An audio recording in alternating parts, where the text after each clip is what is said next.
കൊച്ചിയിൽ കണ്ടെയ്നർ ഷിപ്പിന്റെ നിയന്ത്രണം നഷ്ടപ്പെട്ടു. ഇന്നലെ രാത്രി എത്തിയ SSL മുംബൈക്കാണ് നിയന്ത്രണം നഷ്ടമായത്.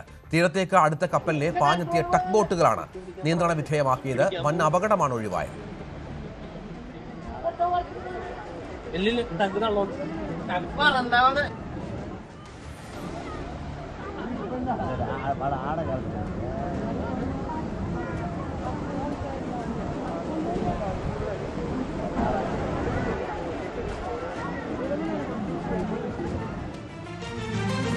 സംസ്ഥാനത്ത് മഴ കുറയുന്നു.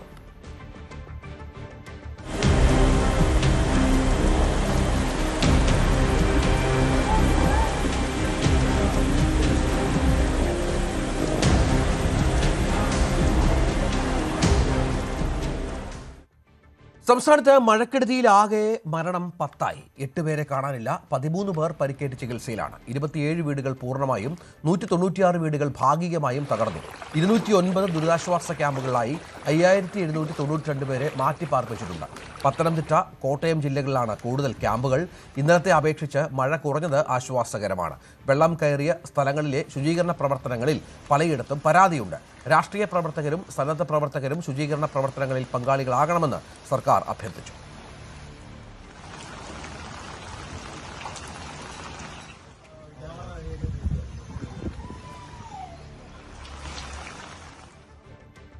തിരുവനന്തപുരം മുതലപ്പുഴയിൽ വള്ളം മറിഞ്ഞ് കാണാതായ ഷിജിനു വേണ്ടിയുള്ള തെരച്ചിൽ തുടരുകയാണ്. കാണാതായ അഞ്ചുതെങ്ങ് സ്വദേശിയായ ഫ്രീബോന്റെ മൃതദേഹം പോസ്റ്റ്മോർട്ടത്തിന് ശേഷം ബന്ധുക്കൾക്ക് വിട്ടുകൊടുത്തു. രാവിലെ കണ്ണാന്തുറയിൽ നിന്നാണ് മൃതദേഹം കണ്ടെടുത്തത്. കോസ്റ്റ് ഗാർഡും കോസ്റ്റൽ പോലീസും ചേർന്ന് 3 ബോട്ടുകളിലാണ് ഇപ്പോഴും തെരച്ചിൽ തുടരുന്നത്. തെരച്ചിലിന് കൂടുതൽ സംവിധാനങ്ങൾ ഒരുക്കണമെന്ന ആവശ്യം പ്രദേശവാസികൾ ശക്തമാക്കിയിരിക്കുകയാണ്. മുതലപ്പുഴ അപകടരഹിതമാക്കാനുള്ള നടപടികൾ സർക്കാർ സ്വീകരിക്കുമെന്ന് സ്ഥലം MLA രമ്യ ഹരിദാസ് പറഞ്ഞു. ഇപ്പം കടല് വളരെ റഷ് ആയതുകൊണ്ട് ഇപ്പൊ ഇന്നലെയൊക്കെ അവര് എല്ലാ മേഖലയിലും ഇന്ന് ഒരു ആളിനെ കണ്ടെത്തി എന്ന് പറയുന്ന സ്ഥലം വരെ ഇന്നലെ കോസ്റ്റ് ഗാർഡിന്റെ ടീം അന്വേഷിച്ചതാണ്. അതേപോലെ തന്നെ മറൈന്റെ ആംബുലൻസ് ടീമും ഇന്നലെ അന്വേഷിച്ചാണ്. പക്ഷെ അവർക്ക് തന്നെ നമുക്ക് തന്നെ അവരെ കാണാൻ സാധിക്കുന്നു. അവര് കുറെ ദൂരങ്ങളിലായിട്ടാണ്. കാരണം ഈ കടൽ വലിയ റഷ് ആയതുകൊണ്ട് അന്വേഷിക്കുന്ന സമയത്ത് അത്ര ദ്രുതഗതിയിൽ ചെയ്യാൻ അവർക്ക് മൂവ് ചെയ്യാനോ കഴിഞ്ഞിട്ടുണ്ടായിരുന്നില്ല.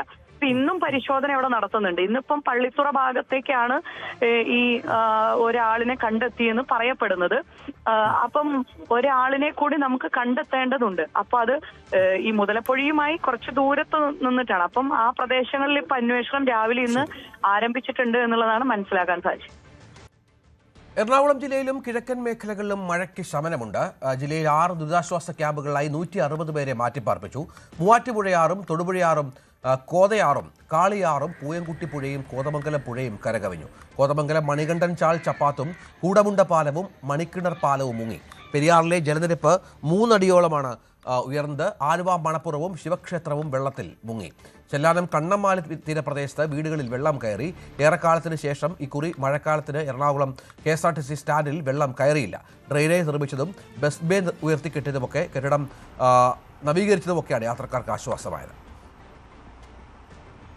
മഴ കുറഞ്ഞെങ്കിലും എറണാകുളം ജില്ലയുടെ പല ഭാഗങ്ങളിലും കെടുതികൾ തുടരുകയാണ്. നദികളിൽ ജലനിരപ്പ് അതേപടി തുടരുകയാണ്. ഇടുക്കി ജില്ലയിൽ ശക്തി കുറഞ്ഞ മഴ തുടർച്ചയായി പെയ്യുകയാണ്. പെരിയാർ, ചിന്നാർ, മുതിരപ്പുഴയാർ ഉൾപ്പെടെ നദികളിൽ നീരൊഴുക്ക് ശക്തിപ്പെട്ടു. വൈദ്യുതി തടസ്സം ഭാഗികമായി പുനഃസ്ഥാപിച്ചിട്ടുണ്ട്. ജില്ലയിൽ 8 ദുരിതാശ്വാസ ക്യാമ്പുകൾ തുറന്നു. 28 കുട്ടികൾ ഉൾപ്പെടെ ആകെ 132 പേരാണ് ക്യാമ്പുകളിൽ കഴിയുന്നത്. കനത്ത മഴയ്ക്ക് അയവ് വന്നിട്ടുണ്ടെങ്കിലും കോട്ടയം ജില്ലയിലെ താഴ്ന്ന പ്രദേശങ്ങളിൽ വെള്ളക്കെട്ട് തുടരുകയാണ്. പാലാ ഉൾപ്പെടെയുള്ള മേഖലകളിൽ നിന്ന് വെള്ളം ഒഴിഞ്ഞു പോകാൻ തുടങ്ങിയെങ്കിലും താഴ്ന്ന പ്രദേശങ്ങളിൽ ദുരിതം തുടരുന്നു. അതേസമയം പെട്ടെന്നുണ്ടായ ഉരുൾപൊട്ടലിൽ വലിയ നാശനഷ്ടമാണ് കിഴക്കൻ മേഖലയിൽ ഉണ്ടായിരിക്കുന്നത്. മണിമലയാറ്റിലും മീനച്ചിലാറ്റിലും ജാഗ്രതാ നിർദ്ദേശം തുടരുകയാണ്.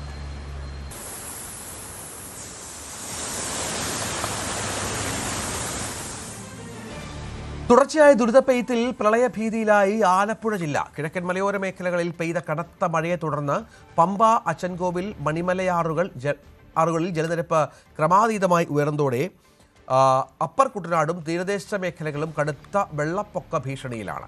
താഴ്ന്ന പ്രദേശങ്ങളിലെ നിരവധി വീടുകളിൽ വെള്ളം കയറിയതിനെ തുടർന്ന് ജില്ലയിൽ ദുരിതാശ്വാസ ക്യാമ്പുകൾ തുറന്നു. അമ്പലപ്പുഴയിൽ 6 വീടുകൾ ഭാഗികമായി തകർന്നു. പാലക്കാട് ജില്ലയിൽ മഴ കുറഞ്ഞു. അട്ടപ്പാടിയിൽ വനം വകുപ്പ് റേഞ്ച് ഓഫീസിലെ കൂറ്റൻ മരം കടപുഴകി. വനം വകുപ്പിന്റെ ജീപ്പ് ഷെഡും ജീപ്പും തകർന്നു. ആർക്കും പരിക്കില്ല. ഒറ്റപ്പാലം മീറ്റ്ന തടയണ, മാനന്നൂർ ഉരുക്ക് തടയണ, ഷൊർണൂർ തടയണ എന്നിവിടങ്ങളിൽ ജലനിരപ്പ് ഉയർന്നു. ഒറ്റപ്പാലത്തെ വീടുകളിൽ വെള്ളം കയറി. നഗരസഭയുടെ പുറകുവശത്തുള്ള വീടുകളിലാണ് വെള്ളം കയറിയത്.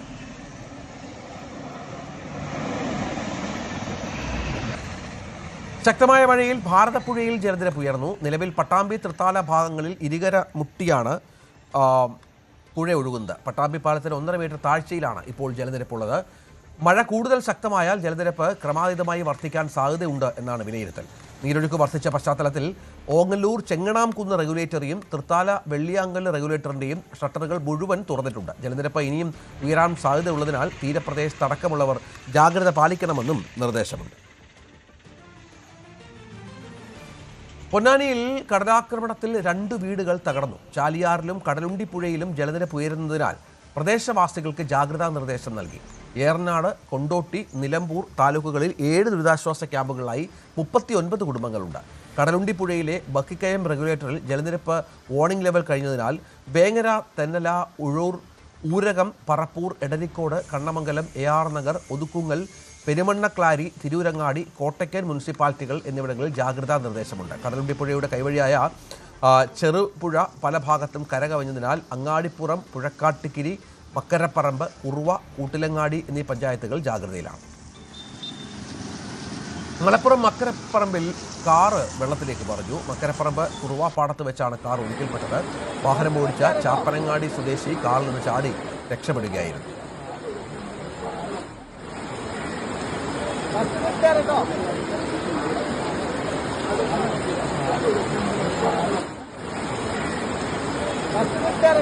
മലപ്പുറത്ത് മഴയ്ക്ക് ശമനമുണ്ട്. അതേസമയം പലയിടത്തും വെള്ളക്കെട്ട് തുടരുകയാണ്. കനത്ത മഴ തുടരുന്നതിനിടെ മലപ്പുറത്ത് ചാലിയാർ നദിയിലെ ജലനിരപ്പ് ഉയരുന്നു. ജില്ലയിലെ വിവിധ ഭാഗങ്ങളിൽ മഴ തുടരുന്നതിനാൽ നദിയിലേക്ക് നീരൊഴുക്ക് ശക്തമായിട്ടുണ്ട്. തീരപ്രദേശങ്ങളിൽ താമസിക്കുന്നവർ ജാഗ്രത പാലിക്കണമെന്ന് അധികൃതർ നിർദ്ദേശിച്ചു.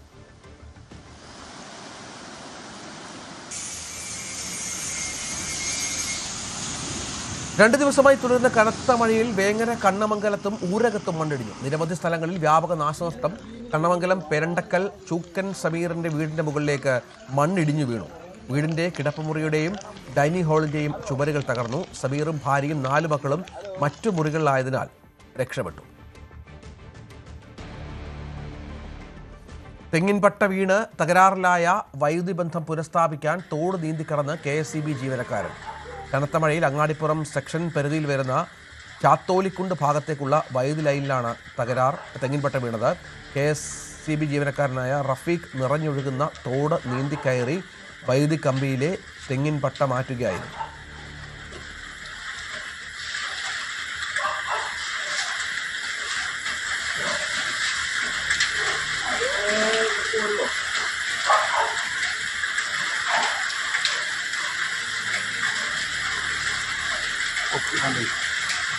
അതന്നെ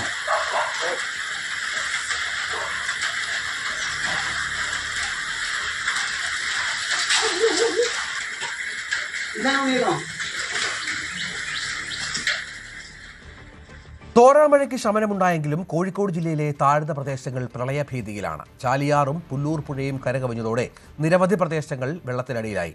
ഞൊടിയിടയിൽ ജലനിരപ്പ് ഉയർന്നതിനാൽ പലർക്കും വീടുകളിൽ നിന്ന് വീട്ടുപകരണങ്ങൾ മാറ്റാൻ പോലുമായില്ല. പെരുവയിൽ നിന്നും MS സനീഷ് കുമാർ തയ്യാറാക്കിയ റിപ്പോർട്ട്. കൂടുതൽ വാർത്തകൾക്ക് News 18 Keralam YouTube channel subscribe ചെയ്യുക.